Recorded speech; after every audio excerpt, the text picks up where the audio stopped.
So this time we're going to try and find the height to the top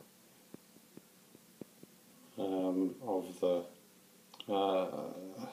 projectile path. Brain's a little bit fuzzy.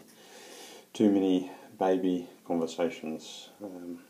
So anyway, there's a couple of approaches we can take to try and find this height, or I'm going to label it D, so that we're using the same notation for all of our kinematic equations. The easiest way, I think, is to find the initial vertical velocity, which is the vertical component of that 24 meters per second at 36 degrees angle initial velocity. That's the same as the, I've just shifted it across. So if you remember, this was the sine one, 24 sine of 36 degrees. Got my calculator. 24 times the sine of 36 degrees gives us 14.11 to 4 significant figures, and that's meters per second to 4 significant figures. So let's just write down the things that we know. We know the initial velocity in the vertical direction is 14.11 meters per second. We know that the final velocity, because remember we're only considering the vertical part here, the final velocity of the vertical component is 0 when it hits that peak.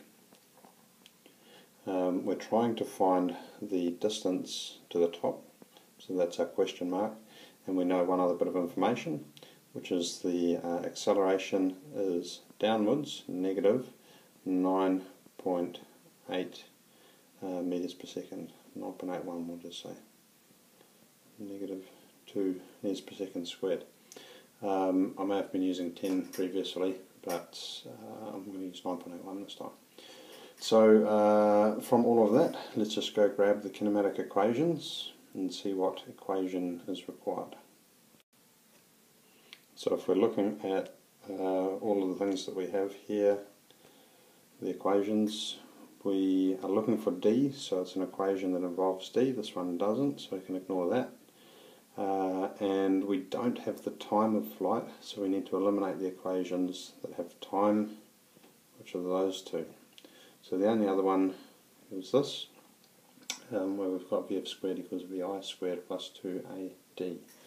So we can pretty much just plug our numbers into that. Or what are we trying to find again? The height D, so we're going to make D the subject.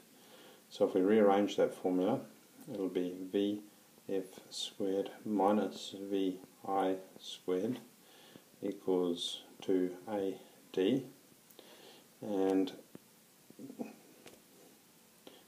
we need to divide both sides by 2A to get rid of the 2A on this side.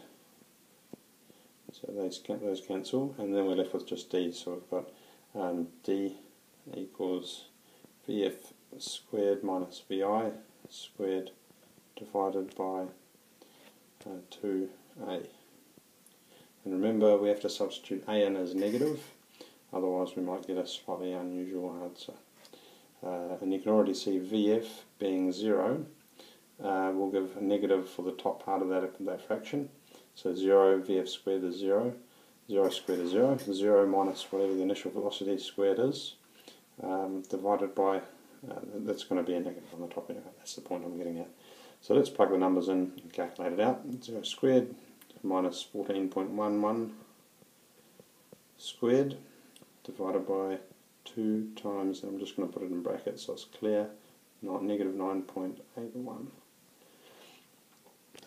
And plugging all of that into the calculator, we've got 0 squared, I'm not going to put that in the equation, we've got negative, hang on, we've got to be careful here, 14.11 squared equal negative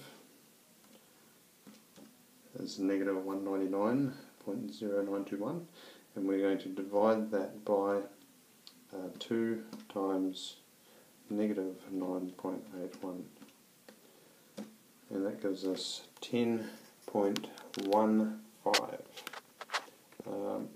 10.15 units of meters. That's 4 significant figures. So we want to do some rounding here. To get our rounding just right, we want to go and have a look back and see all of our original data is given 2 significant figures, and we've performed multiplication and division. So when you're multiplying and dividing, you use the least number of significant figures as your limiting factor for your final answer. So we're going to write this as 10 meters, and just because 10 is a little bit hard to tell whether it's to 1 or 2 significant figures, we're going to write in brackets next to it 2SF. And to learn a little bit more about significant figures and why they're important, you'll have to go to that video when I get around to making it. That's it. That's projectiles. We'll give a slightly trickier example for one more and then we'll leave this topic. Thanks.